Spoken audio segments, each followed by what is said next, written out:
Dying on a cold hospital floor teaches a very specific kind of lesson, especially when your mother ignores your fading pulse to comfort the sister who put you there.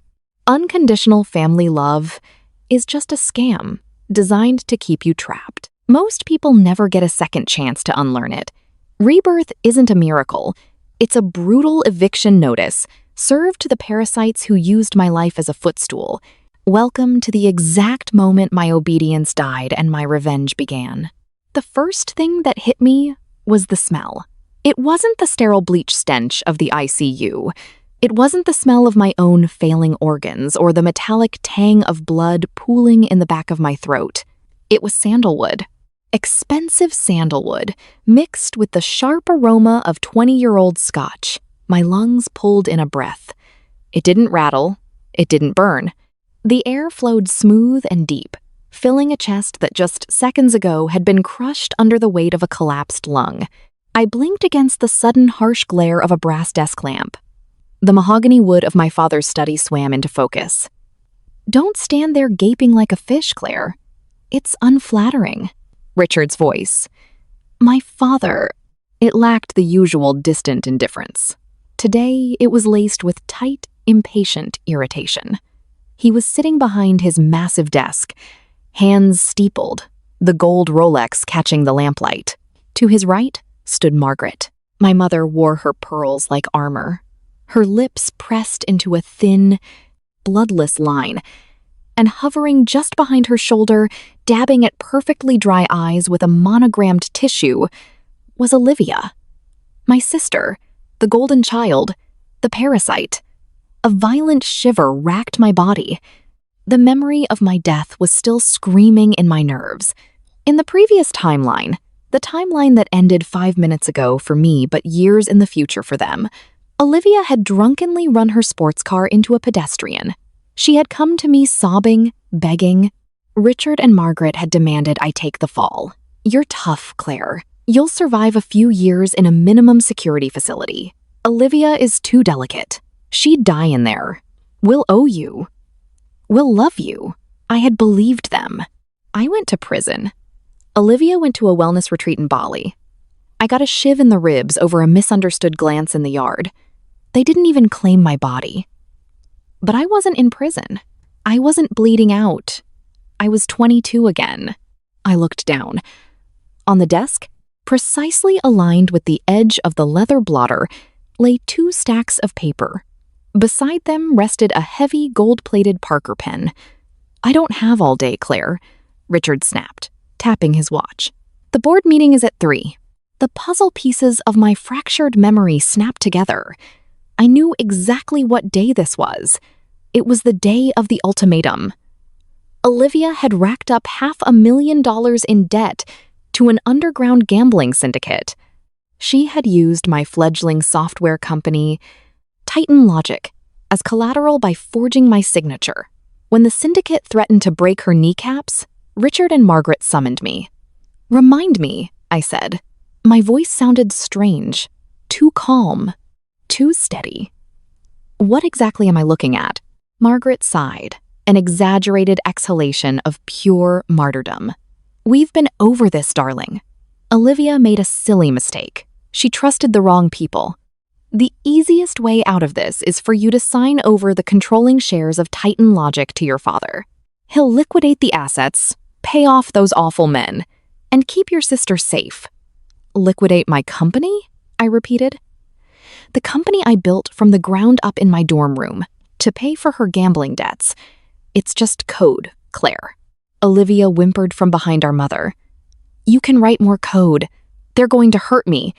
And if I refuse?" I asked. Richard leaned forward, his face hardening into the mask of the ruthless corporate raider he was. He pushed the second stack of papers forward. "Then you sign these. Declaration of severance. You walk away from this family. You forfeit your trust fund, your inheritance, and your name. If you care so little for your sister's life that you'd hold on to a worthless little startup, then you are no daughter of mine. In my previous life, this was the moment I broke. I had collapsed into tears, terrified of losing the only family I had. desperate for their approval, terrified of the cold world outside their mansion. I had ignored the severance papers and signed over my company. The syndicate gutted it. I lost everything, became entirely dependent on them, and eventually became the convenient scapegoat for Olivia's vehicular manslaughter. I looked at Richard. I looked at Margaret. I looked at Olivia. There was no love in this room. There was only a transaction. I was the currency they used to buy Olivia's comfort. A slow, strange heat began to spread through my chest. It wasn't anger. Anger is hot and erratic. This was ice-cold, crystalline clarity. The phantom pain in my ribs vanished, replaced by an intoxicating, terrifying sense of freedom. I reached out. Richard's smug smile began to form. He thought I was reaching for the corporate transfer. My hand moved past it. I picked up the heavy Parker pen, uncapped it, and pulled the declaration of severance toward me. Claire. Margaret's voice faltered. I flipped to the last page.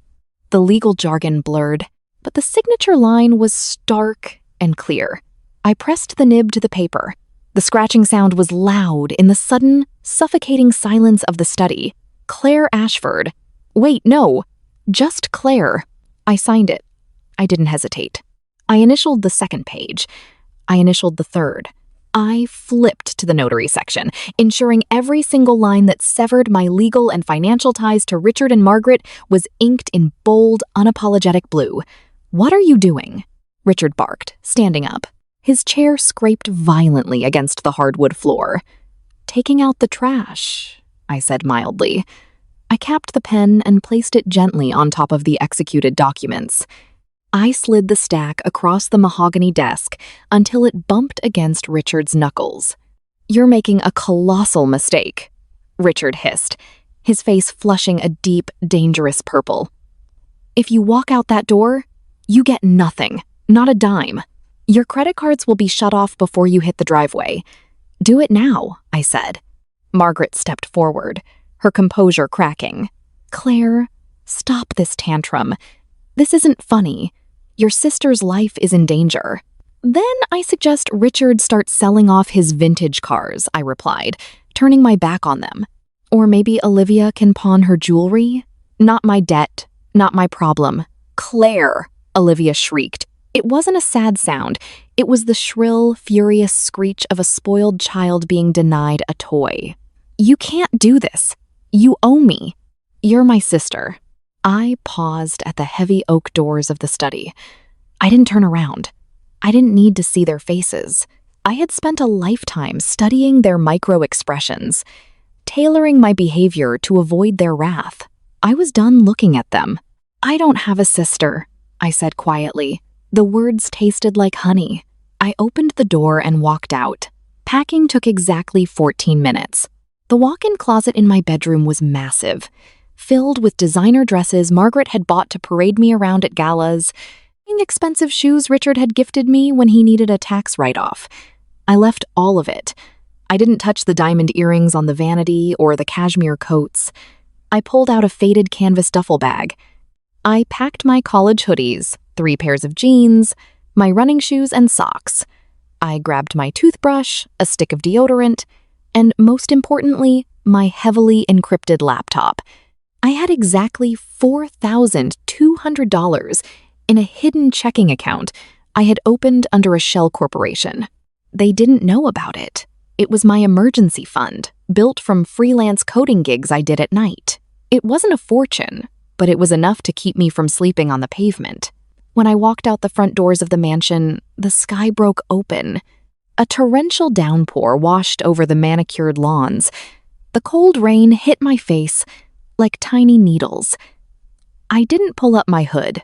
I tilted my head back and let the water run down my neck, soaking into the collar of my shirt.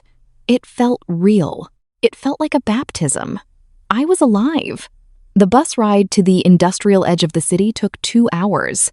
The mansion faded into wealthy suburbs, which bled into commercial zones, which finally decayed into a landscape of cracked asphalt, chain-link fences, and neon signs buzzing with failing transformers. I rented a room above a 24-hour laundromat.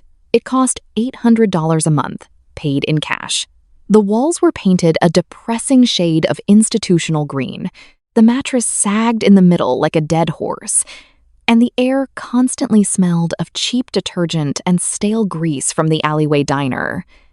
It was the most beautiful place I had ever seen. I locked the deadbolt. I sat cross-legged on the lumpy mattress, flipped open my laptop, and went to work. Titan Logic was still mine. The syndicate couldn't touch it without my signature. And since I had severed my ties with the family, any legal attempt to force me to honor Olivia's forged documents would be tied up in litigation for years, time the syndicate didn't have. Richard would have to pay them off himself to protect his precious golden child, but Titan had zero capital. My server hosting bills were due in 2 weeks. I needed cash, and I needed it fast. I closed my eyes and dug into the memories of my past life. I skipped over the trauma, the prison yard, the sneers of my parents. I dug into the news. What happened in the tech world in late 2026? There was the crypto crash, too volatile to capitalize on with my limited funds. There was the release of the new Sentinel AI model, unhelpful. Then I remembered the data breach incident.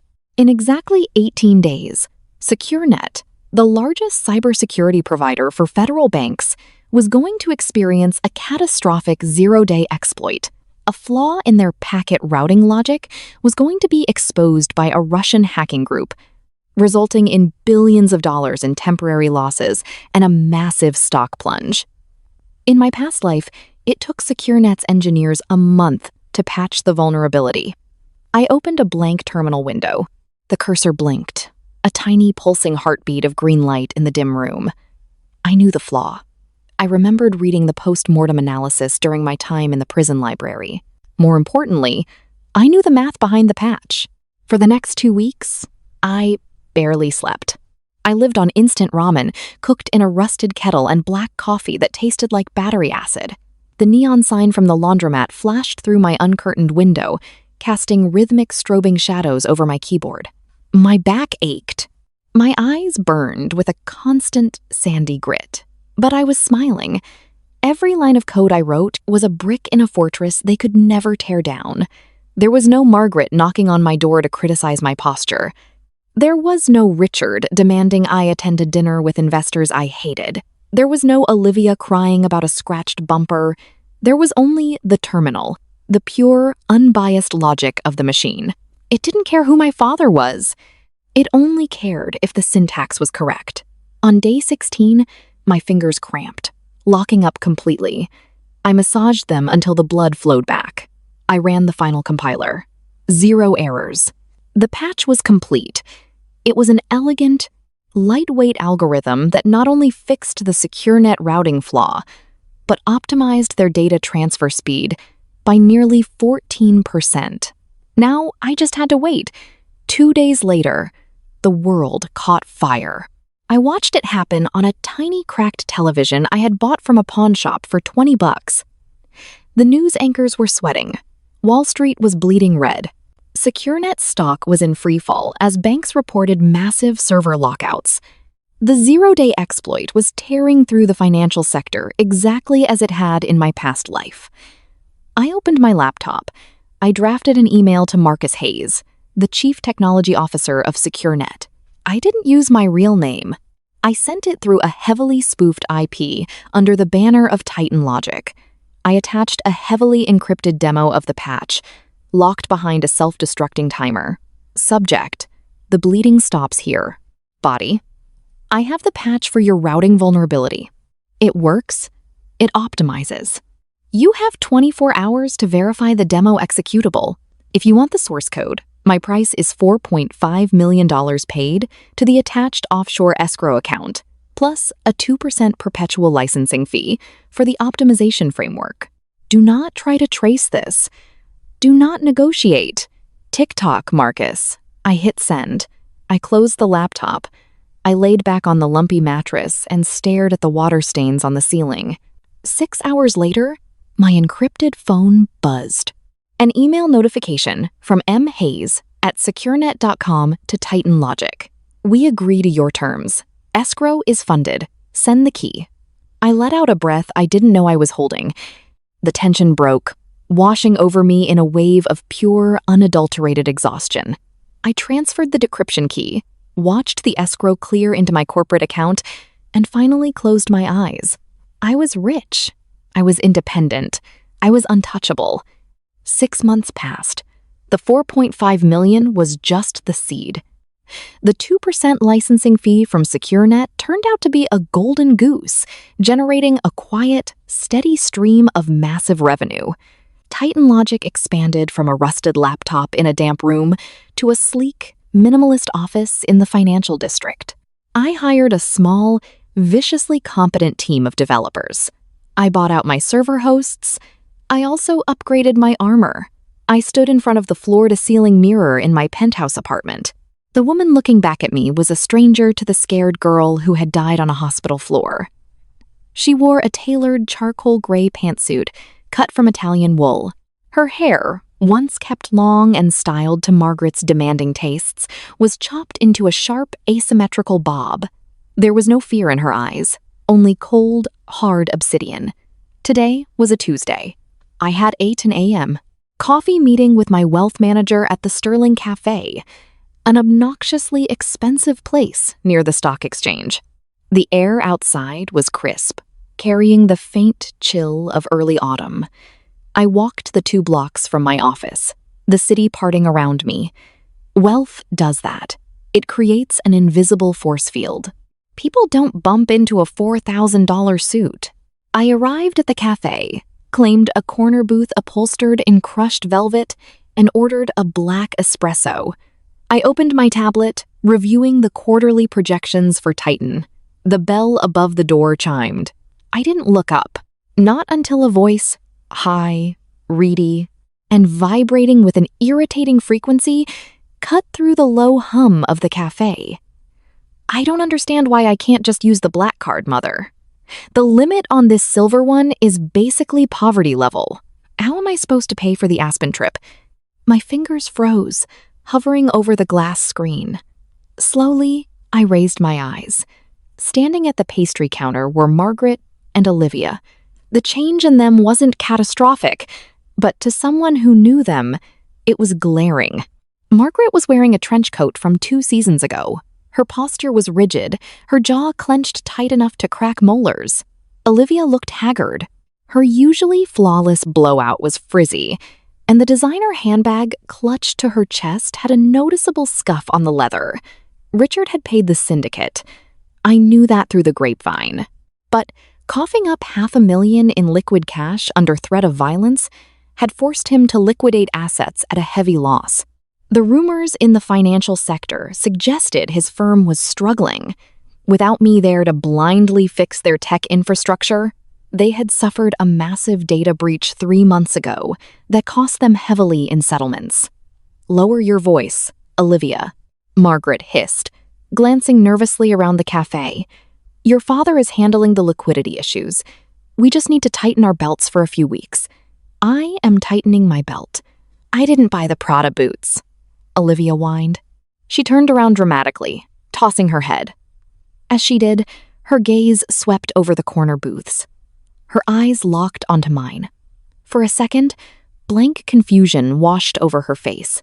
She didn't recognize me. Not the haircut, not the suit, not the posture. But then, the realization hit.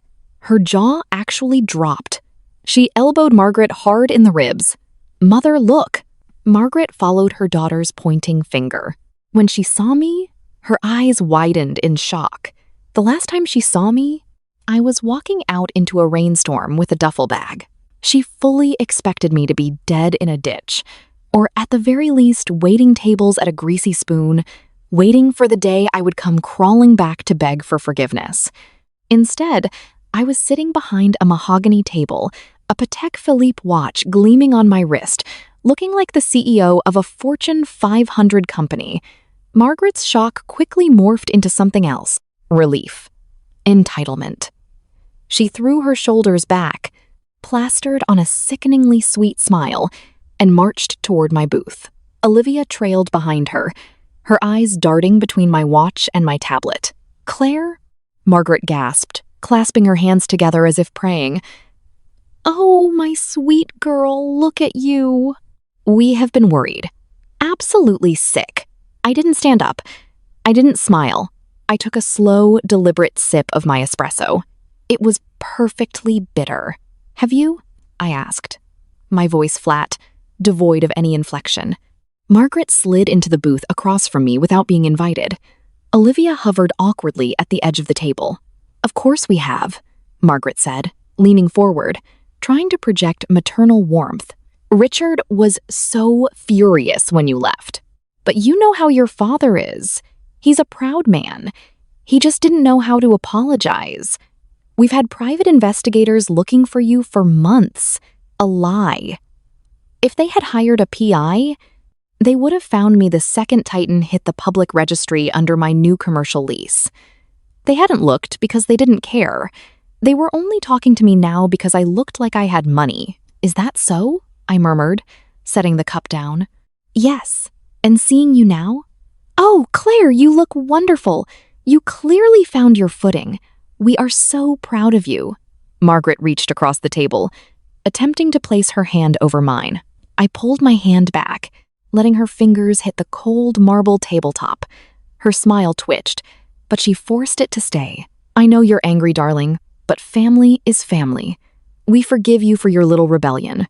In fact, your father's firm is going through a slight technical transition right now. We could really use your expertise. We want you to come home. You can bring your little company under Richard's umbrella. We'll be a team again." It was almost funny. The sheer, blinding arrogance. They were drowning, and they saw me as their lifeboat. They wanted me to save Richard's failing firm. They wanted to steal Titan again. I leaned back in my chair, folding my hands in my lap. I looked at Margaret, really looked at her. I saw the stress lines around her eyes, the slight tremor in her hands. She was terrified of losing her status. "Let me stop you there, Mrs. Ashford," I said. Margaret recoiled as if I had slapped her. "Mrs. Ashford? Claire, I am your mother." "No, you aren't," I said simply. A mother is a biological and emotional reality. Legally, however, you are a stranger to me. I believe you have a copy of the Declaration of Severance.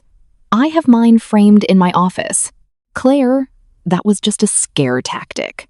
"We never filed it," Margaret protested, her voice rising in panic. "I know," I smiled. "That's why I filed it myself the very next morning. It was fully notarized after all." The judge expedited the ruling. Olivia stepped forward, slamming her hands on the table. "You? Do you know what we've been through? Daddy had to sell the yacht. I can't even go to Aspen, and you're sitting here in designer clothes.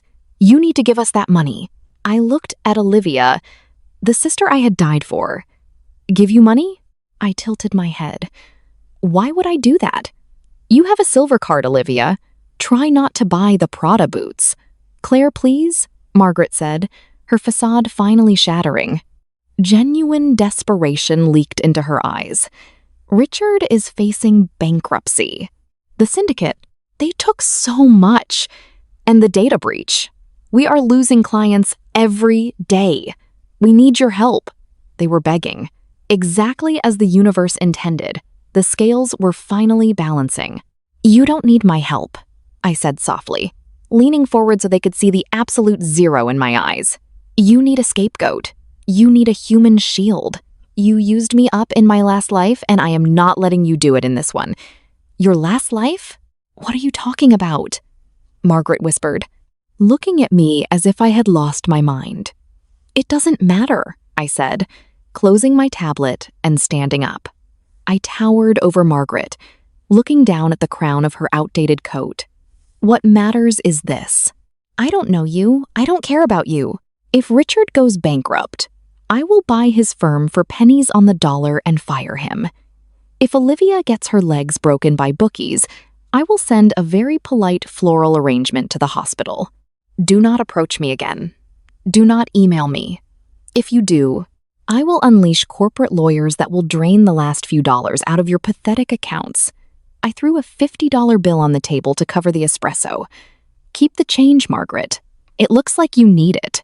I turned and walked out of the cafe, stepping back into the crisp morning air. My phone buzzed in my pocket. A text from my lead developer. Server migration complete. We're ready for the Phase 2 launch. I smiled. The cold autumn wind whipping through my hair. The past was finally dead, and the future belonged entirely to me. Panic has a scent. It smells like stale sweat, desperately masked by Tom Ford cologne, radiating off men in three-piece suits who just realized their math doesn't add up. Richard's lawyers smelled exactly like that when they walked into my conference room on a rainy Tuesday morning. They were a pair of aging bulldogs from a white shoe firm Richard had kept on retainer for decades. 2 months had passed since the cafe incident with Margaret and Olivia. True to my prediction, Richard's wealth management firm was bleeding out. The syndicate he paid off to save Olivia had drained his liquidity, leaving him exposed when the market took a mild dip. Clients were jumping ship. Creditors were circling. So Richard did what parasites always do. He tried to attach himself to a new host. Intellectual property theft. The older lawyer, a man named Daniels, said, he slid a thick manila folder across the glass table. Richard is claiming that the foundational code for Titan Logic was written while you were a dependent living under his roof, utilizing hardware purchased with his funds. Therefore, the company's valuation belongs in part to his estate. I didn't even look at the folder. I looked at Jackson, my lead counsel. Jackson was 32, sharp as a razor, and entirely immune to old money intimidation tactics. Jackson let out a slow, amused breath. Are you gentlemen actually filing this? Or is this just a dramatic reading for my benefit? Because if you file this, I will countersue for frivolous litigation so fast it will snap your collective necks. The hardware was purchased by Richard, Daniels insisted. Though his voice lacked the booming confidence it probably had in the elevator. The laptop was a refurbished model I bought for $300 off Craigslist, I said, my voice quiet, cutting through the posturing. The receipt is in my tax filings. Furthermore, I legally severed myself from his estate. He has zero claim to my assets. You know this. He knows this. He is prepared to drag this out in court, Claire. The second lawyer chimed in. It will tie up Titan Logic's assets. It will scare your investors. A settlement of 20% equity would make this go away. Extortion, barefaced, and desperate. In my past life, Richard had used this exact same tone to convince me that going to prison for Olivia was a strategic family move. He thought I was still that terrified girl, desperate to avoid conflict. I leaned forward, resting my elbows on the cold glass. Tell Richard I have a counteroffer, I said. Daniels perked up, pulling a gold pen from his breast pocket. We are listening. You have 24 hours to withdraw this threat, I told them, watching their expressions falter. If you don't, I won't just fight you in court. I will buy Richard's outstanding debt from the Sterling Cooper Banking Group. I happen to know they are holding about $40 million of his toxic commercial real estate loans, and they are desperate to offload them. I will buy that paper at a discount, and I will personally call the loans in. I will foreclose on his firm, his cars, and the house Margaret is currently sitting in. Silence dropped over the room. Heavy, suffocating, absolute. Daniels swallowed hard, his Adam's apple bobbing against his tight collar. You would bankrupt your own father to save 20%? He isn't my father, I replied, and I would burn his life to the ground for a single share. Get out of my office. They didn't say another word. They packed up their ridiculous folder and scurried out the glass doors like roaches fleeing a flashlight. Jackson chuckled softly beside me, tapping his stylus against his tablet. Think they'll file? Not a chance, I said, standing up and smoothing the front of my blazer. Richard is a bully. Bullies only understand overwhelming force. Start drafting the acquisition papers for his debt anyway. I want the gun loaded even if I don't fire it today. Power. Real power isn't about yelling or throwing tantrums. It's about having the structural capacity to dismantle someone's life with a few strokes of a keyboard and the absolute emotional detachment to do it without losing a minute of sleep. For the first time since waking up in that study, the knot of lingering anxiety at the base of my skull finally dissolved. Richard couldn't touch me. I had outgrown his shadow. Porcelain shatters with a satisfyingly crisp snap. I learned this because a massive terracotta planter in the lobby of the Titan Logic building was currently in dozens of pieces across the Italian marble floor. Dirt and shredded palm leaves were scattered everywhere. Standing in the center of the mess, screaming at my security guards, was Olivia. It was 11 p.m. on a Friday. I had been upstairs, running final diagnostics on a server migration, when the front desk called. When the elevator door slid open, the sound of her voice hit me like a physical blow. It was the same shrill, entitled shriek she used when she didn't get the right luxury car for her 16th birthday. But now, it was frayed around the edges. Ragged. Get your hands off me. Do you know who I am? I own this building. My sister owns this building. Olivia thrashed against the grip of two broad-shouldered security guards. She looked awful. The glossy veneer of the golden child had entirely rubbed off. She was wearing a stained silk slip dress. Her mascara was smeared halfway down her cheeks, and she was missing a shoe. The smell of cheap tequila and stale cigarette smoke hung around her in a thick cloud. "Ma'am, please," one of the guards said, clearly trying not to hurt her despite her kicking. "We've already called the police. Cancel them!" she shrieked. Then she saw me. She stopped thrashing. Her chest heaved, pulling in jagged, ragged breaths. For a split second, I saw a flicker of the little sister who used to sneak into my room during thunderstorms when we were children. But it was instantly swallowed by the toxic, gaping maw of her narcissism. "Tell them to let me go, Claire," she demanded. Not a request, an order. I walked slowly across the lobby, my heels clicking sharply against the intact marble, stopping just out of arm's reach. "Why are you destroying my lobby, Olivia?" I asked. My voice was calm, a stark contrast to her erratic frenzy. "Because you wouldn't answer your phone," she screamed, tears finally spilling over her ruined makeup. "I called you 30 times. They took my car, Claire. The repo men came to the club and dragged me out of my own G-Wagon in front of everyone. It was humiliating." "Richard's assets are frozen," I stated. "You knew the car was leased under the firm. This shouldn't be a surprise.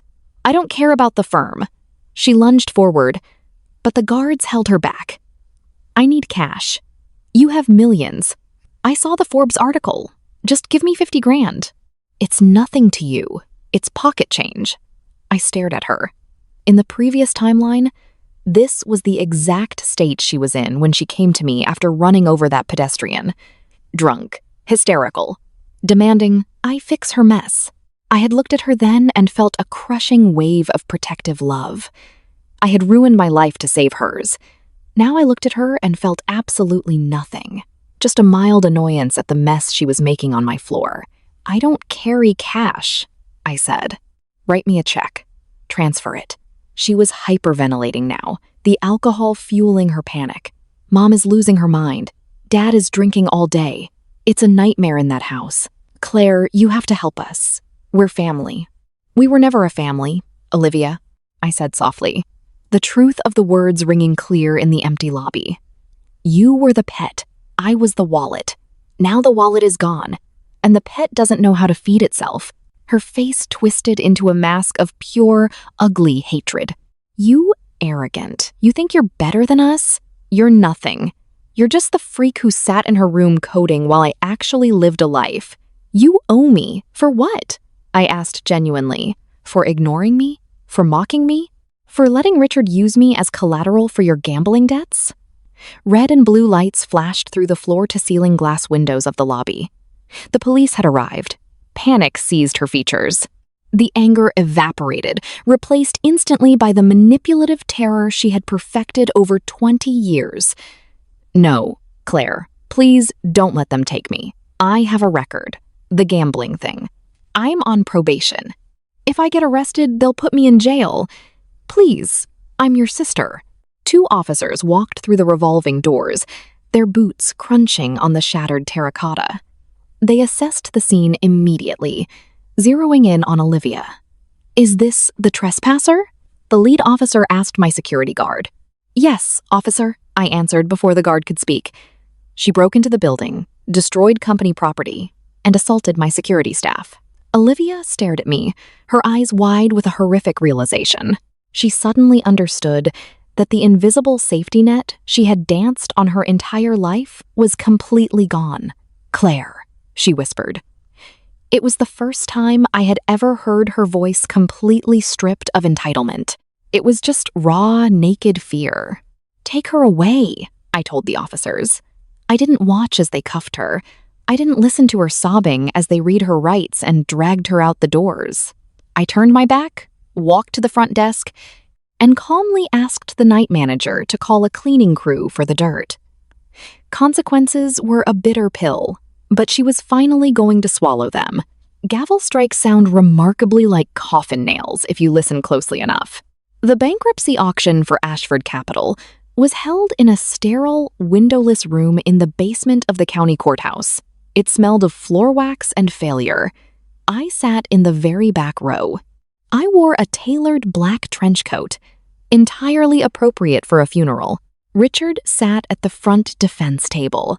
He looked 10 years older than the man who had tried to force me to sign away my company just 8 months ago.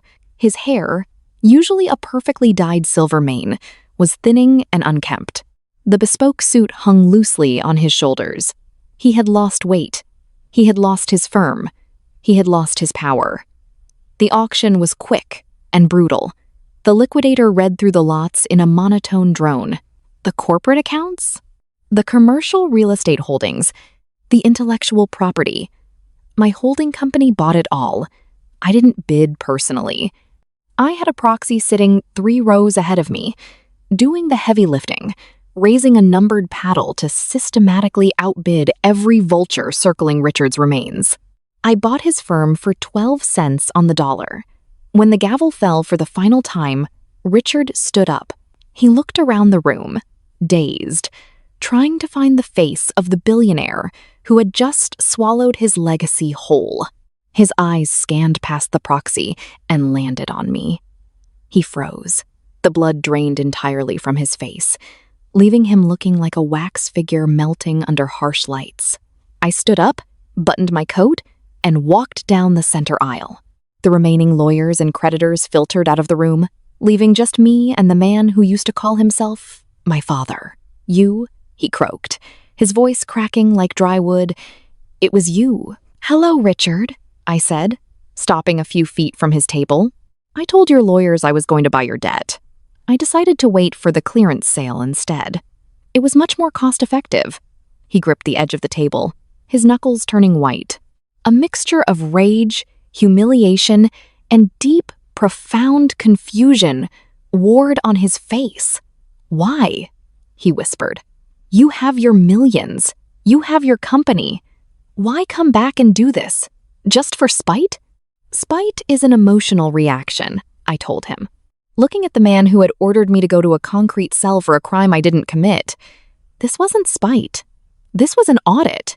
You spent 20 years treating me like an asset, a safety deposit box you could break open whenever Olivia made a mistake. I just finalized the accounting. I gave you everything," he suddenly roared, the old tyrannical Richard flaring to life for one last pathetic moment. He slammed his fist on the table. "I fed you. I housed you. I paid for your education.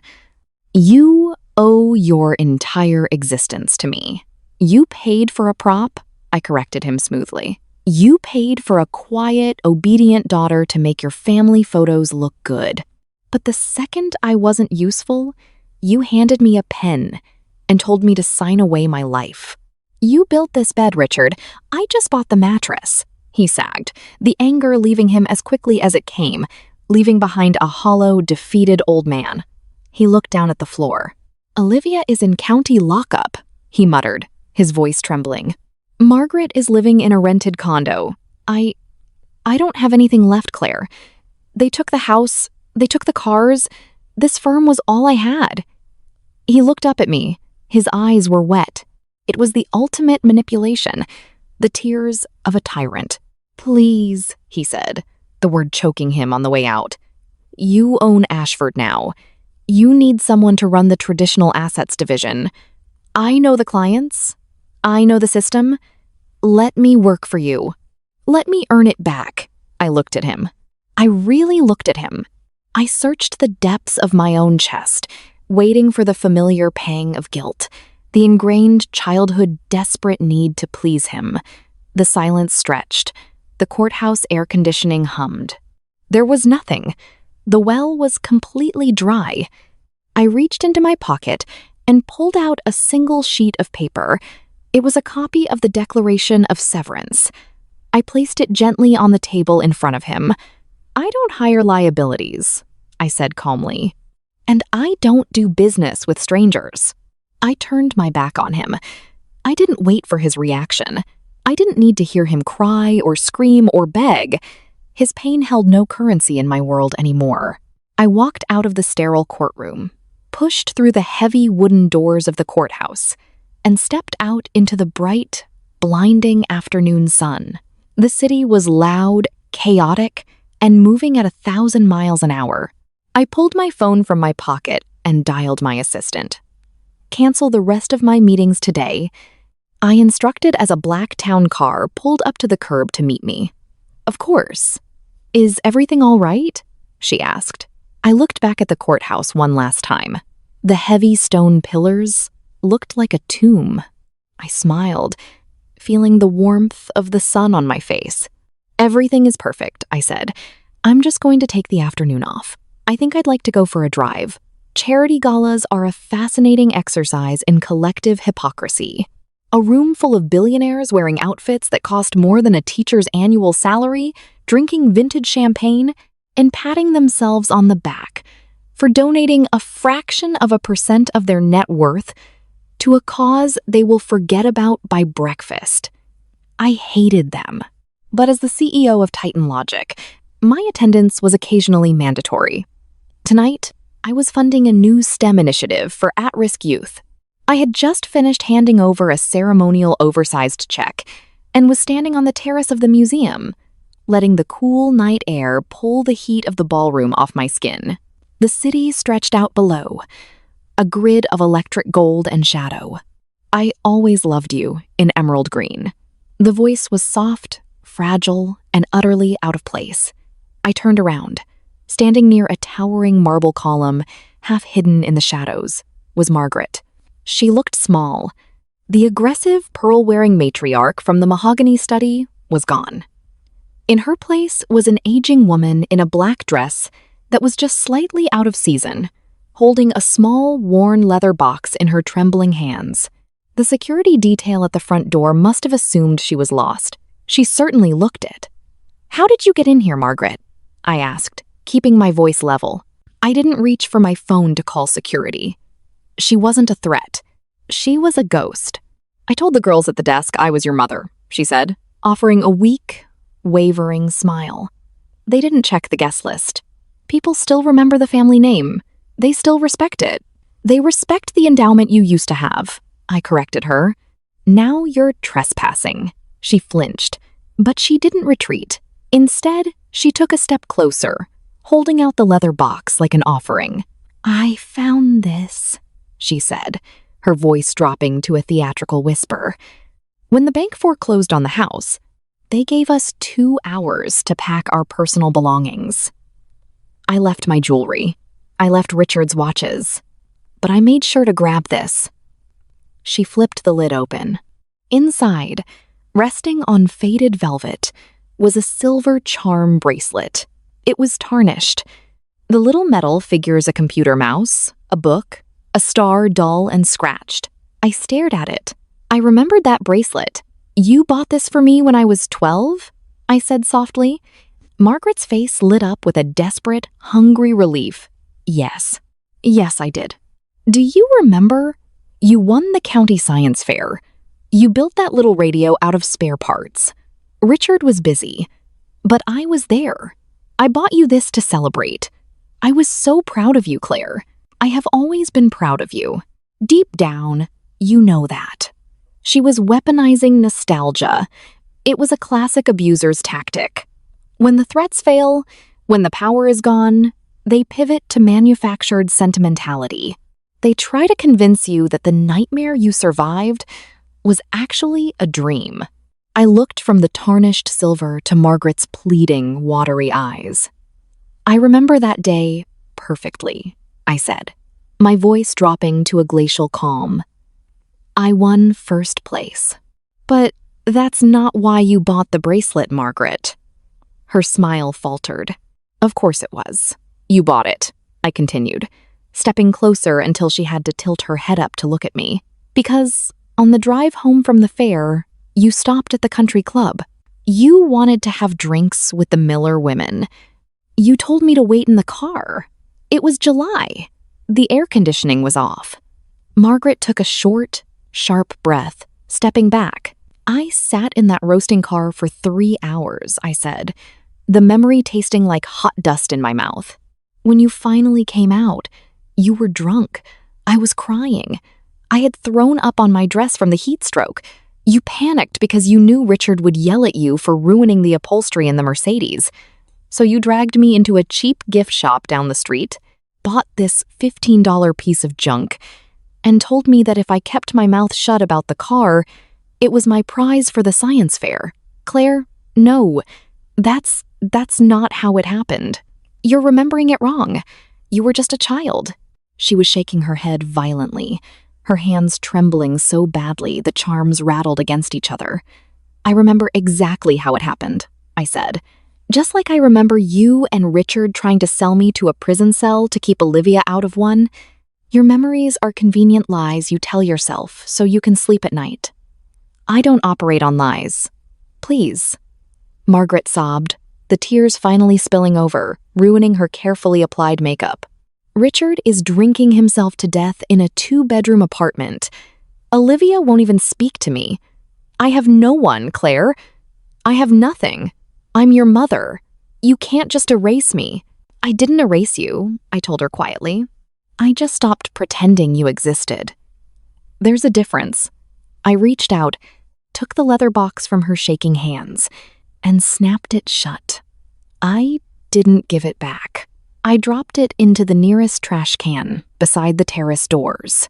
The hollow thud echoed in the quiet night air.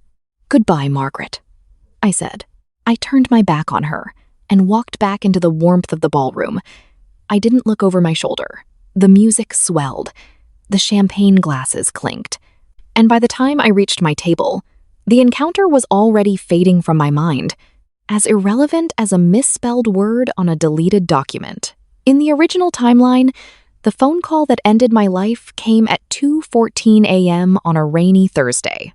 When my phone vibrated on my nightstand, the digital clock glowing red with the numbers 214, a violent shiver ripped through my spine. Outside my penthouse window, rain lashed against the reinforced glass. I sat up. The sheets were cold. My heart hammered against my ribs. A primal animal panic seizing my throat. It was the exact date, the exact time.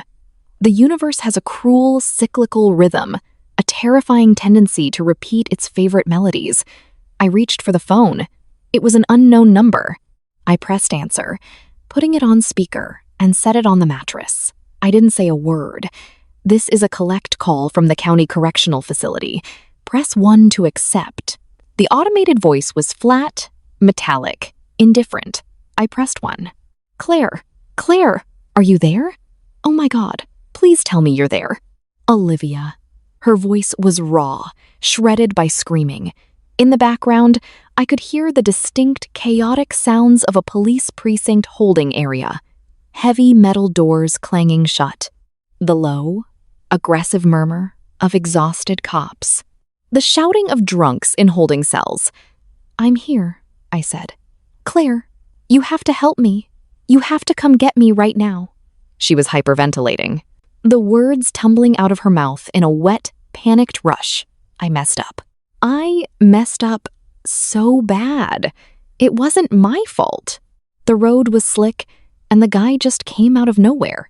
The air in my bedroom seemed to freeze. My lungs locked up.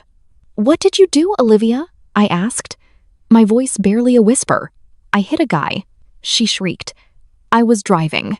I borrowed a friend's car. We were at a party, and I was just trying to get home. I didn't even see him in the crosswalk. Claire, there was so much blood. The ambulance took him. The cops are here. They gave me a breathalyzer. I blew over the limit. They're charging me with aggravated vehicular assault and a DUI. It was happening again. The exact same accident. The exact same victim. The exact same crime. In the previous life, she had driven to my tiny apartment, hysterical, covered in the victim's blood. Richard had arrived 10 minutes later with his lawyers, demanding I take the keys, demanding I say I was the one behind the wheel. "She won't survive jail, Claire. You're strong. Do this for the family. Where are Richard and Margaret?"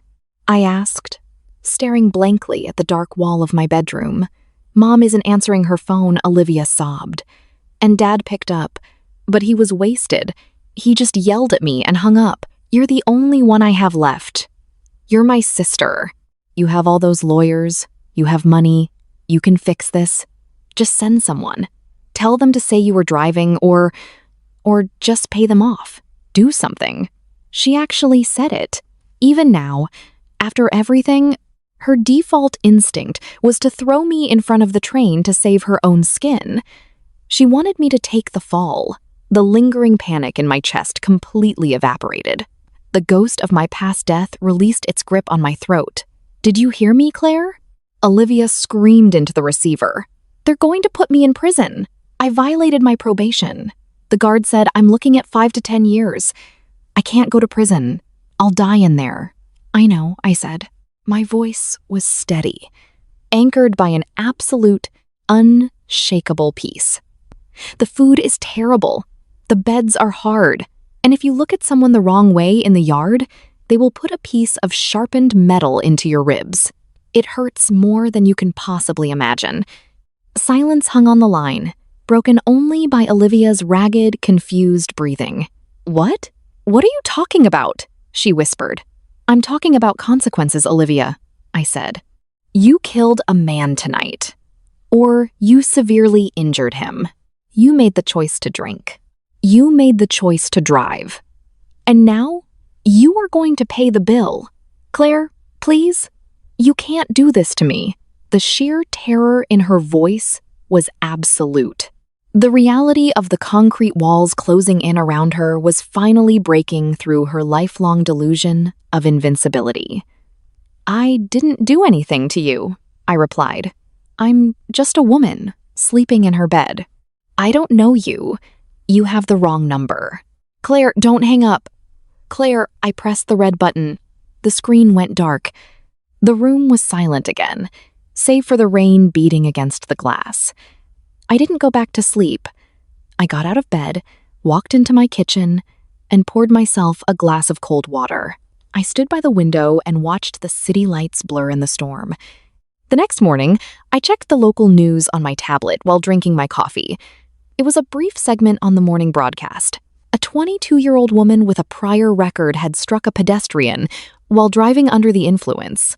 The victim was in critical but stable condition. The driver was being held without bail due to her probation violation. She was going to serve 5 years minimum. I closed the tablet, put my coffee cup in the sink, and went to work. 14 months later, the smell of sandalwood and old scotch was entirely gone from my memory. Titan Logic had gone public in the spring, a massive IPO that shattered quarterly projections and cemented my status in the tech sector. But wealth, I had learned, was just a tool. It wasn't the destination. The destination was freedom. It was a Tuesday afternoon. I was standing in the newly renovated East Wing of Mercy General Hospital. I had just cut the ribbon on the Titan Trauma Center, fully funded by my personal foundation. The hospital administrators were fawning over me, shaking my hand, taking photos for the press release. I smiled politely, gave the required sound bites, and eventually slipped away from the crowd, needing a moment of quiet. I walked down the long, sterile corridor of the 3rd floor. My expensive heels clicked against the linoleum. The air smelled of iodine and bleached linen. I stopped outside room 314. This was the room, in the timeline that only I remembered. This was where I had bled out. This was where the prison doctors had brought me after the stabbing, where my lungs had collapsed, where I had looked up and seen my mother holding Olivia's hand instead of mine as the monitors flatlined. I looked through the small glass window of the door. The room was empty right now, just a perfectly made bed, a chair, and the quiet hum of a heart monitor on standby. I pressed my hand against the glass. I expected to feel a phantom pain in my ribs. I expected to feel the suffocating terror of abandonment, but there was nothing. The room held no power over me anymore. It was just a room. The girl who died in there was a stranger to me now. She was weak, desperate for love from people entirely incapable of giving it. She died so I could live. Claire. I turned my head. Sitting in a cheap plastic chair near the elevator, clutching a styrofoam cup of terrible hospital coffee, was Richard. He was unrecognizable. The tailored suits were gone, replaced by a faded gray sweater that hung off his gaunt frame. His hair was entirely white, thinning wildly. His skin was sallow, deeply lined with exhaustion and chronic stress. He looked like a man who had been hollowed out from the inside. He slowly stood up, his hands shaking slightly, spilling a few drops of the coffee onto his slacks. He didn't seem to notice. "I saw the cameras downstairs," he rasped. His voice lacked any of its old booming authority. It was thin, reedy. "I heard you were here." I didn't move. I just looked at him, analyzing him the same way I would analyze a faulty line of legacy code. "Margaret is inside," he said, gesturing weakly down the hall toward the cardiovascular wing. "She had a stroke last night, a bad one. The doctors, they don't think she's going to regain mobility on her left side." The stress of Olivia's sentencing, the eviction from the apartment, it was too much for her. He looked at me, his eyes sunken and entirely defeated. There was no anger left in him, no entitlement, just the pathetic, crushing weight of a ruined man realizing the absolute finality of his choices. "I don't have the insurance to cover the rehabilitation facility they're recommending," Richard whispered, tears welling in the corners of his eyes, spilling over his wrinkled cheeks. "Medicare only covers so much. They're going to send her to a state-run home. Claire, please. I'm not asking for me. I'm asking for her." He took a step toward me, a beggar approaching a queen. "She's your mother," he choked out. "Don't let her die in a state ward." I looked at Richard. I thought about the heavy Parker pen on the mahogany desk. I thought about the rain soaking my college hoodie as I walked away from his mansion. I thought about the millions of dollars currently sitting in my charitable accounts, a fraction of which could easily pay for Margaret's care. "I'm sorry to hear about your wife's condition," I said. My voice was perfectly polite, perfectly empty. "I hope she finds comfort in whatever facility she ends up in." Richard froze. His jaw trembled. "Claire, you have so much. It would cost you nothing. It would cost me my peace," I replied simply. "And I value my peace far more than I value your wife's comfort." "You're a monster," he whispered, a weak, dying ember of his old rage flickering in his eyes. "No," I said, offering him a small, genuinely relaxed smile. "I'm just a stranger. Excuse me. My driver is waiting." I turned and walked toward the VIP elevator. I didn't look back as the doors slid open. I didn't listen to the sound of his quiet, ragged sobbing echoing down the sterile hallway. I stepped into the elevator, pressed the button for the lobby, and watched the doors slide shut, cutting off the sight of him forever. When I stepped out of the hospital doors and into the bright, blinding sunshine, the city air hit my face. It smelled like exhaust fumes, roasting peanuts from a street vendor, and hot asphalt. It was the greatest thing I had ever breathed. I got into the back of my car. "Where to, ma'am?" the driver asked. I looked out the window at the towering glass skyline I had conquered. My lungs expanded, full and unbroken. "Take me home," I said.